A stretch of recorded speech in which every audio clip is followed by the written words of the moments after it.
전 총리가 한일 관계의 우호적인 비둘기파라고 해서 비둘기가 처음에 이제 나왔던 건데 네. 그러면 앞으로는 우리나라하고는 일본하고는 관계가 어떻게 될지 또 이게 궁금합니다. 네, 궁금하다. 네네.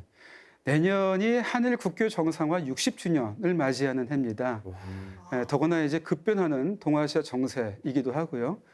그래서 일본은 우리나라는 일본을 서로를 어떻게 상대해야 할까 굉장히 중요한 시점입니다. 私たちは正直言って朝鮮半島の歴史をどれだけ知っているだろうかということについて 우와. 少なくとも私自身は強い反省を持っております。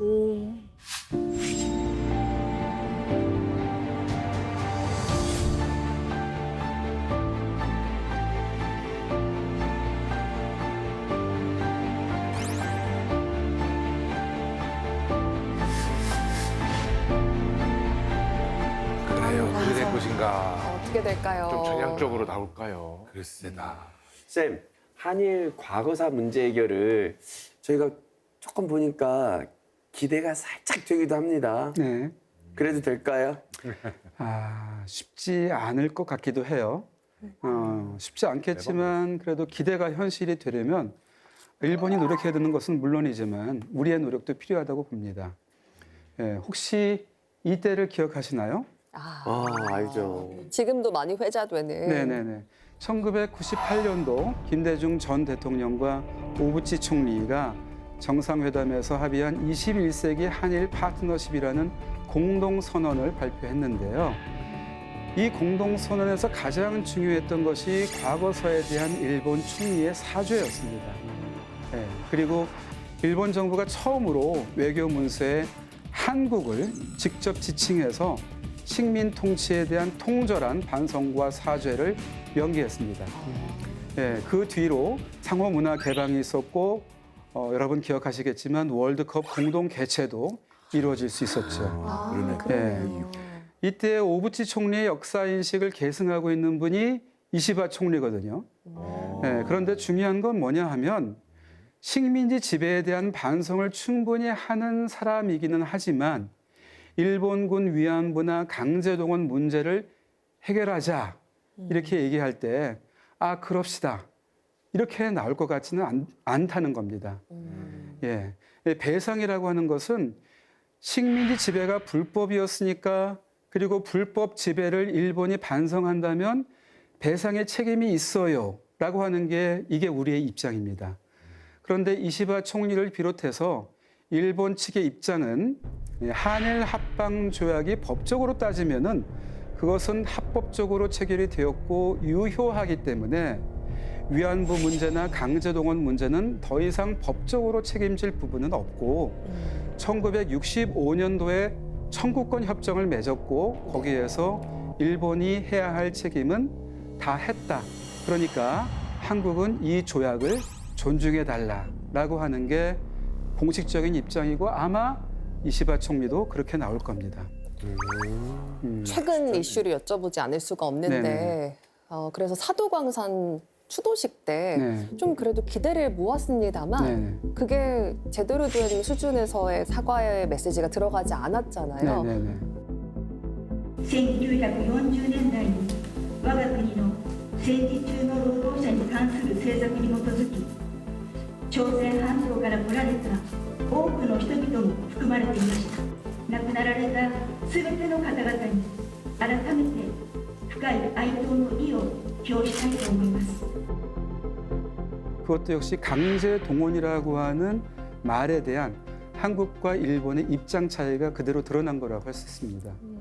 우리는 강제 동원을 반성하고 그에 대해서 이 취지를 얘기를 하고 난 다음에 추모를 한다라고 하는 걸로 이해를 했는데 강제 동원 얘기는 쏙 빼고 문화유산이 등록되었다라고 하는 것만 강조를 하면서 축하할 일로 이거를 얘기하는 그러한 식이 되어버렸거든요. 기념식이. 그러니까 우리로서는 그것을 받을 수가 없는 그런 상황이 됐던 거죠. 앞으로도 어떻게 될지 참. 그런 문제는 계속 앞으로 나올 가능성이 있습니다. 그러니까 거꾸로 이시바 총리가 조금 전향적인 자세를 보이면서도 본질적인 문제에서는 해결이 안 되니까 오히려 과거보다 더 실망감은 커지고 기대에 따른 배반 그런 심정은 한국 속에서 더 강해질 수 있죠. 그리고 이시바 총리가 일정한 그런 비판에도 견딜 수 있을 정도의 기반이 있어야 되는데 이러한 것을 수용하기에는 아직은 그의 기반이 약하고 정치적 역량이 아직은 부족한 그런 상황입니다. 그래서 아마 실질적으로 진전 해결을 그런 모색할 가능성은 지금으로서는 좀 희박해 보인다. 이게 아마 현실일 겁니다. 근데 그럼에도 불구하고 적어도 아베보다는 낫다 하는 생각이 듭니다.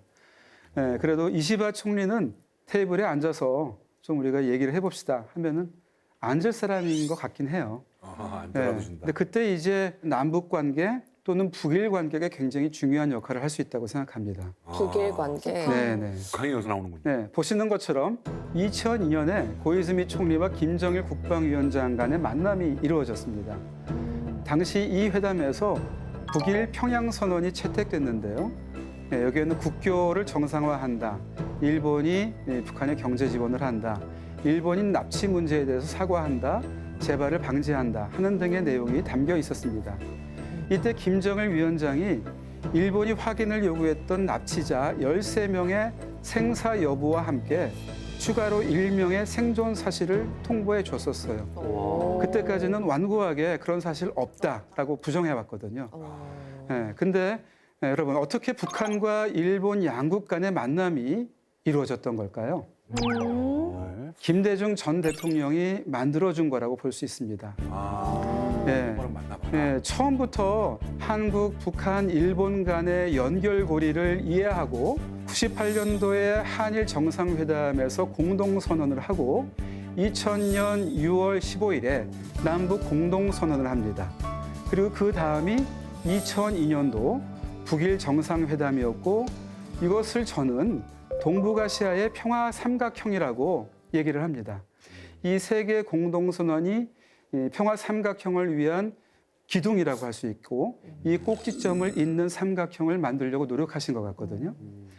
이걸 지금 상황에 대입해 보면은 이시바 총리가 납치 일본인 문제를 풀기 위해서라도 북일 양국 관계 정상화가 필요하다는 입장을 보이고 있고 북일 연락사무소를 설치하자 그런 공약을 내세웠는데다가 북일 수교 촉진 의원 연맹이라고 하는 의원들의 그룹이 있는데 여기에 회원 일부를 당내 그리고 내각 안에 중요 직책에 임명을 했습니다.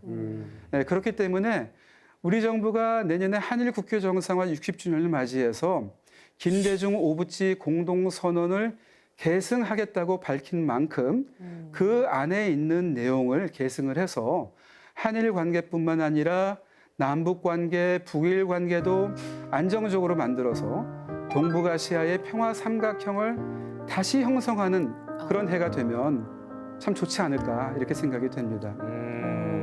오늘날 국제 정치는 이제 커다란 변화 속에 있습니다.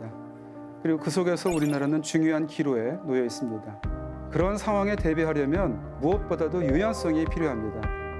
그래서 두 가지 선택지 사이에서 하나를 선택해야 한다거나 또는 두 가지 사이에서 균형을 잡아야 한다거나 그런 강박에 시달리지 말고 새로운 점을 찾아내서 면을 만들고 이 면들을 이어서 공간을 확장하는 방향으로 가야 한다 이렇게 생각합니다.